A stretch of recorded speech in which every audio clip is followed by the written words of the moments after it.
You know, at this point, pretty much everybody carries a smartphone of some kind, and we've been doing so for quite some time. And over those years, there are a lot of features, a lot of things about phones that at one point probably seemed like they were never going to go away. They were always going to be a staple of what it was to be a smartphone, but it's gone now. It's a feature that has gone the way of the dodo, ran straight off that cliff, off the precipice, into their untimely demise. And some of these things are, fine. Some of them don't really matter. It's cool that they've gone away, like capacitive touchscreens, the ones you needed a stylus to poke with. Glad that that's totally gone, right? But there are some things that are gone. I look back on it and think, man, I wish there were at least, maybe not in all phones, right? But I wish that there were still some phones or more than one or two phones out there that are still doing this one thing or that still contain this particular feature. So what I did here is I went to my community page and I went to Twitter. And I asked you guys, what are some mobile phone trends or features that are largely lost to time that you'd like to see come back? And boy, oh boy, did we get some great answers. So I'm going to talk about those answers today, give you my thoughts on them, and tell you if it lines up with what I thought or not. There's a couple of surprises, some things I didn't expect to see in here as well. There's a lot to talk about, really fun topic. So first off, thanks to everybody that did respond to these comments. And I'm going to try, if multiple people said the same thing, I'm going to try and show you both so you kind of both get credit for your idea. I'm going to do my best to do that. But without further ado, let's jump into mobile phone trends or features we'd like to see make a comeback. So the first one here by Right Winger himself, I won't hold it against you, is removable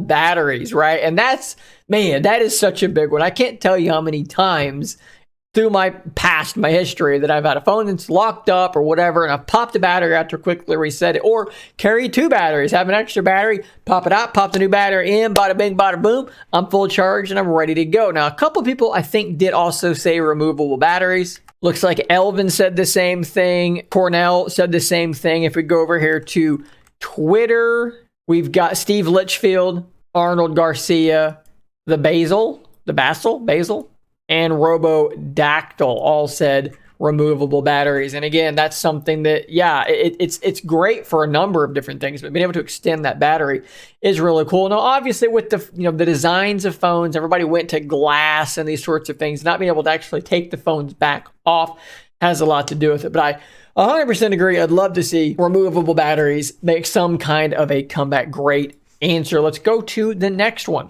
Ether of Solrak said phones had slide-out keyboards or game controllers like the Sidekick or Xperia Play. This is one that's actually really good too. With the advent of more modern gaming phones, the fact that the Xperia Play kind of hasn't been redone is a little bit surprising to me. If you don't know exactly what we're talking about here, you had this phone that was a modern-looking Xperia phone, but you slide it out and you have a full controller set up down there. I think that is awesome. And then, of course, you also had devices like one that I owned called the HTC Shift. Nope, that's not right. The HTC Evo Shift. Maybe there it is. That was such a good phone. And you could type, oh man, what a great phone that was. And you could type really quickly on it. If you wanted to play emulators and stuff, you could map your keys to your controls. Flippin' awesome. Now, there is a company making the FX Tech Pro 1, I believe. This is something that I don't know if it ever got released or not, but this is something that's being played around with still, but like no one else is doing it at all, and that is a bummer. Totally agree. Would love to see more of that. What about the headphone jack, the 3.5 millimeter headphone jack, I'm assuming is what he's saying. We also got the same answer from Mike V, who, if you're not following on Twitter, you should be, and they have a great YouTube channel as well, and I can show you here, Team VRY. Definitely go check them out as well. A lot of great content. But yeah, the 3.5 millimeter headphone jack is something that a lot of people still do love. And we got several people here. Go V8, Chris, headphone jack. And I'm sure that if we go to Twitter, Aditya, headphone jack. Lots of people saying headphone jack. Now, this is an interesting one to me because if you are a true audiophile, you really kind of want to have that headphone jack in there, and you want to have a phone with a proper high-end DAC, something like LG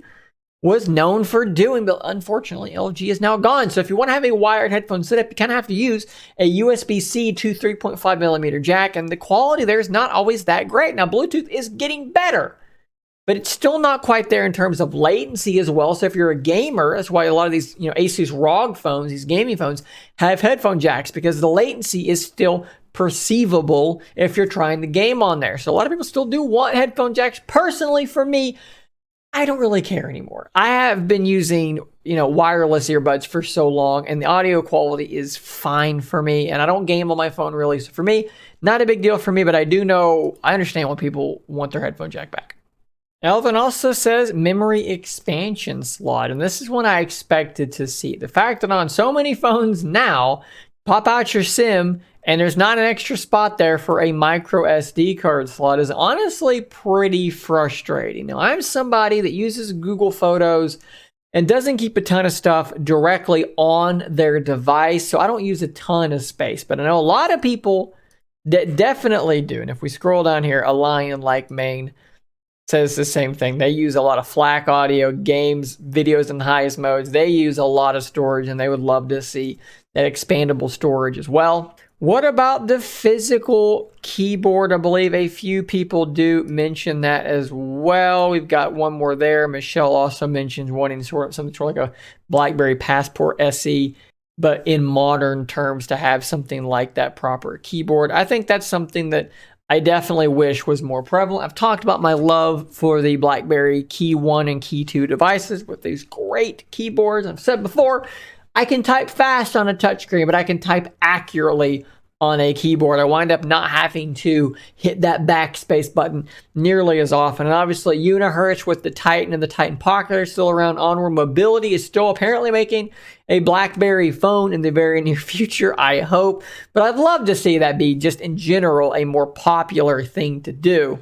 What about the notification light? I actually love that one as well. This is such a simple thing. Like we have on the Duo 2, the glance bar, right? That will show you when a notification comes in, or will show you the time and things like that. But like, why can't we just have a light on the back of this thing? Like, how hard would it have been just to put a little notification light up in the corner or something like that, and just have it light up whenever something's going on? It seems to me like an obvious answer. The BlackBerry Key 1 had a notification light. It's a great idea. I don't know why that ever went away. It makes a lot of sense. What about Raider FPV, the IR blaster? A lot of these LG phones and phones like that had an IR blaster, so you can have an app and program it to be able to control your television and stuff right from your phone. Now, to be fair, as we head towards a smart connected world, I can control my TV from my phone quite easily, actually. It's all kind of built into the Google Home app because I do, in fact, use a Chromecast. So all I have to do is swipe down and click on this controller button, and there you go. I can control my living room TV just like that. As it connects, I'm controlling my TV. So there's not as big a need for that, but a lot of stuff isn't connected to something like that. So having that IR blaster gives you universal compatibility with many, many things. How about the 2-stage shutter button, or just the camera button in general, like Daniel Falconer said here as well, a proper camera button. And to take that one step further, like the commenter Rise said, the 2-stage one. So you don't just have a button that launches your camera, you have a button that will half press to focus to then shoot. It's so good. Sony does this on their Xperia devices, and it's wonderful, and I do also wish that that was a thing. But what about, instead of just having a camera button, just make it a universal button? You could program to whatever you want it to be, right? And give it a half press, so it's 2 buttons. How cool would that be? Just if you've got on your phone, you've got your power, you got your volume, and then maybe down here or something, or up top, you've got a button that could trigger the assistant. It could trigger your flashlight, your camera, whatever. Double press to do something else. This is so simple, and to not have to keep banging on the same drum here. But if you look over here on the side of my BlackBerry, power, volume, and then you got a freaking universal shortcut. It was such a good phone. So many good ideas.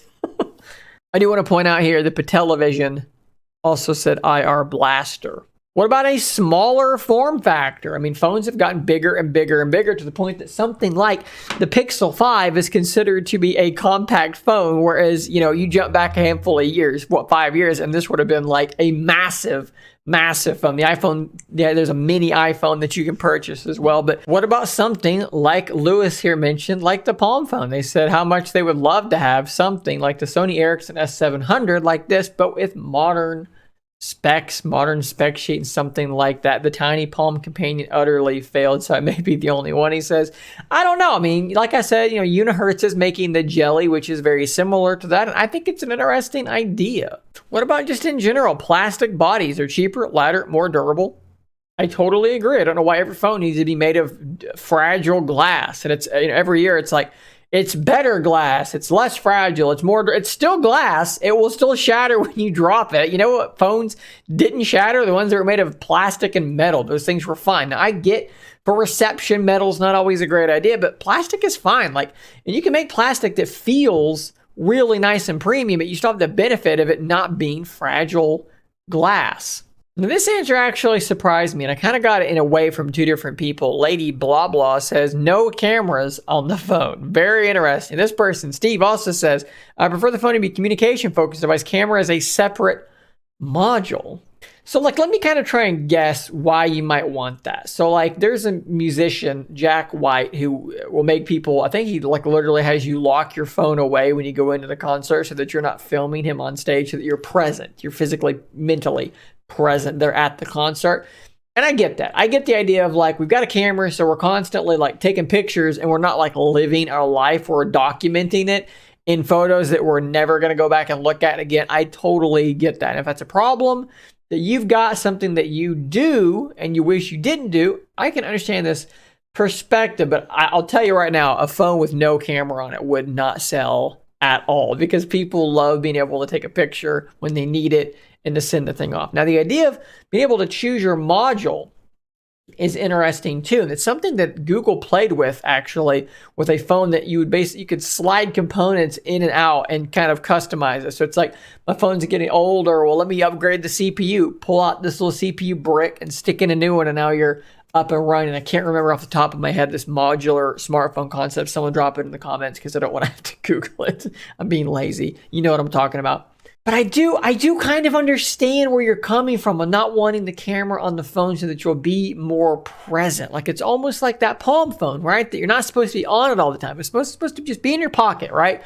Don't worry about it. Is there a camera? Yeah, but it sucks. You're not going to want to use it. You're not going to be scrolling through stuff on it. But it makes you be more present in your real life. And I get where you're coming from. I actually love this answer here from Mergjan. Not exactly sure, probably butchering that. Sorry, but I love your answer. Make phones thicker again. I want all the bells and whistles and a huge battery. I'm with you.